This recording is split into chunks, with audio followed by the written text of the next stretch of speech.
আসসালামু আলাইকুম viewers, welcome to my channel. গতকালকে শ্রীলঙ্কাকে হারিয়ে দিয়েছে নেদারল্যান্ড। কালকে খেলাটা দেখছেন আপনারা?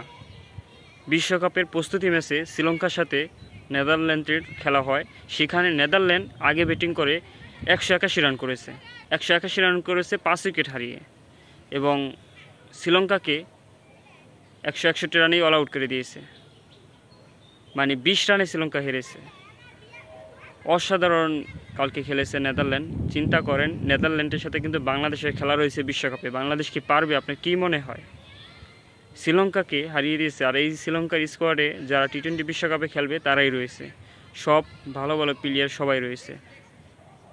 কিন্তু এই শ্রীলঙ্কা কালকে হেরে গিয়েছে। নেদারল্যান্ড কিন্তু ছাড় দিবে না। নেদারল্যান্ড কিন্তু গত বিশ্বকাপেও চমক দেখিয়েছে, এবারের বিশ্বকাপেও চমক দেখাবে। এবং বাংলাদেশের সাথে নেদারল্যান্ডের ম্যাচ রয়েছে, এবং নেপালও কিন্তু ভালো খেলে। নেপালের সাথে বাংলাদেশের ম্যাচ রয়েছে। শ্রীলঙ্কায় যদি নেদারল্যান্ডের সাথে না পারে, তাহলে বাংলাদেশ কীভাবে পারবে? চিন্তা করেন। আর বাংলাদেশকে শ্রীলঙ্কা এবং নেদারল্যান্ড দুই দলের সাথে জিততে হবে যদি দ্বিতীয় রাউন্ডে বাংলাদেশ জিতে চায়। আবার গ্রুপে রয়েছে শক্তিশালী সাউথ আফ্রিকা। তাই বাংলাদেশের যে অবস্থা বর্তমানে খেলার, যে ইউএসের সাথে ম্যাচ হেরে গিয়েছে, সিরিজ হেরে গিয়েছে, এবং শেষ ম্যাচ জিতে হোয়াইট ওয়াশ বাঁচাইছে। এই হলো অবস্থা। বাংলাদেশ যদি ভালো খেলতে চায়, তাহলে বাংলাদেশের ব্যাটসম্যানদেরকেই দায়িত্ব নিয়ে খেলতে হবে। এবং নেদারল্যান্ড কিন্তু ছাড় দেবে না। তাদের কিন্তু ভালো ভালো ব্যাটসম্যান রয়েছে, এবং বোলিং অসাধারণ বোলিং। কারণ শ্রীলঙ্কার মতো দলকে 18 ওভার 5 বলে অল আউট করে দিয়েছে। শ্রীলঙ্কার সব ব্যাটার কালকে শুধু উইকেট গেছে আইছে, মানে ড্রেসিং রুমে থেকে আসছে আর গেছে, এই অবস্থা।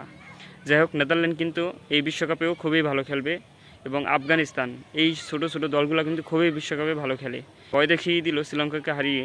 বাংলাদেশে এখন প্রস্তুত নিতে হবে, নেদারল্যান্ডকে কীভাবে হারাতে হয় পরিকল্পনা করতে হবে। আর শান্তর নেতৃত্বে বাংলাদেশ কী করে দেখা যাক, কারণ শান্তই এখন বর্তমানে বাংলাদেশের ক্যাপ্টেন। নেদারল্যান্ডের সাথে ভালো খেলতে হলে ব্যাটসম্যানদের দায়িত্ব নিয়ে খেলতে হবে। যাই হোক, গতকালকে বাংলাদেশের প্রস্তুতি ম্যাচ ছিল আমেরিকার সাথে। সেই ম্যাচটি বৃষ্টির কারণে পরিত্যক্ত হয়েছে। অনেক বৃষ্টি হয়েছিল মাঠে, এজন্য ম্যাচটি হয়নি, ক্যান্সেল করে দিয়েছে।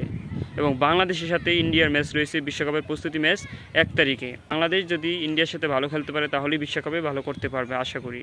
তাই বাংলাদেশের ব্যাটসম্যান এবং বোলিং দুই ডিপার্টমেন্টেই ভালো করতে হবে, তাহলেই বাংলাদেশ বিশ্বকাপে ভালো করতে পারবে।